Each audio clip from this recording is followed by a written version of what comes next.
All Roads Lead to Oxygen. February 23, 2020 by Anna von Reitz. I am rushing to get this done and out on a very busy day because I want it to go viral, and I want all of you to know this very important conclusion of our research: there is a cause of every disease and illness, and perhaps even death. The superficial cause is toxemia, the buildup of toxins in our blood. The actual cause, however, is lack of oxygen and things that screw up our ability to use oxygen at a cellular level. Period. Read that again. There is a single underlying cause of all disease, and that actual cause is lack of oxygen and things that screw up our ability to use oxygen at the cellular level. The resulting toxemia kills us, but it is the lack of oxygen that allows and promotes the toxemia. How do I know this and know it for certain? It's a combination of research studies and clinical results, epidemiology, a long, long trail of things that should be present and aren't, relationships between the causes and effects and the timing of causes and effects over time, research I was party to 40 years ago, and the present virus scare that made me go back and revisit all the above. Don't be afraid of the coronavirus. We know how to beat the virus. Be afraid of the vaccine. The South Koreans have already beaten the coronavirus with simple oxygen therapy, and that, too, is part and parcel of the story. That said, let's review the recently accumulated, reaccumulated, and reintegrated facts. 1. Electromagnetic fields are known to adversely affect porphyrins, which are pigment enzymes, special proteins that enable chemical reactions, which means that these proteins are light sensitive. They can perceive M energy, so that is why are impacted by M fields. 2. The effect of M fields on these special proteins hobbles their ability to produce heme, the vital part of hemoglobin that allows it to attach to and carry oxygen throughout the body.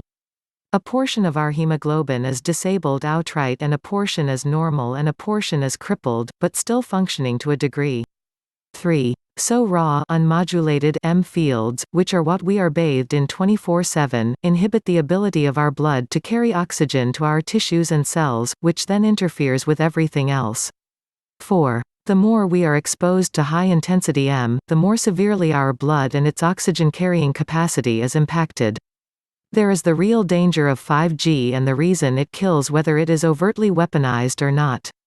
5. This is why chronic diseases are the great scourges of industrialized societies worldwide. Cancer, diabetes, and coronary disease were virtually unknown 100 years ago, and only became common in tandem with the expansion of the electrical grid. There's your cause and your effect. 6. Cancer is known to shrivel up and die in the presence of oxygen, and if you look a bit deeper into the disease mechanisms of diabetes and coronary and arterial diseases, you will see that lack of oxygen and lack of complete oxidation, resulting in the buildup of toxic waste products, is central to both those diseases as well. 7. At the same time that M exposure is wreaking silent havoc with our blood and blood's ability to carry oxygen, oxygen levels in the atmosphere are being depleted at a frightening rapid rate, having lost 5% of the total atmosphere in the past 60 years. This is a double whammy. 8. Not only is our ability to capture and use oxygen being harmed, but there is less oxygen available as a result of deforestation and pollution of the oceans and large freshwater lakes. 9. The fact that South Korea has been able to cure coronavirus via the use of simple oxygen therapy simply adds the icing to the cake of conclusions we've drawn here. 10. This also explains why Keshe water GANS kills the coronavirus and resets the M balance. Go to YouTube now and watch Keshe's DIY called One Cup, One Life. Our body's metabolism and immune functions are both crippled by lack of oxygen. Certain idiot factions have promoted and profited from this circumstance, have obscured and suppressed this information for their own enrichment, and those same elements, including B. Gates, know how to modulate the M radiation to gain health benefits from it, instead of being harmed by it. But they are sitting mama's stumps and planning to profit from the death and misery of millions of people. This can only be considered a form of criminal psychopathy. Especially because M fields can be modulated at little cost to promote health instead of disease, if health was the goal of these monsters. There is an even darker and more sinister reality involved here, and it is the research I was involved in at the University of Wisconsin 40 years ago that prompts this insight. At that time, we had the ability to reverse 36 out of 38 basic parameters of aging in rats.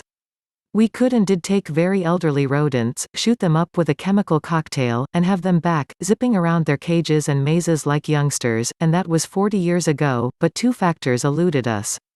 The rats all eventually succumbed to toxemia of one kind or another. Their blood went bad.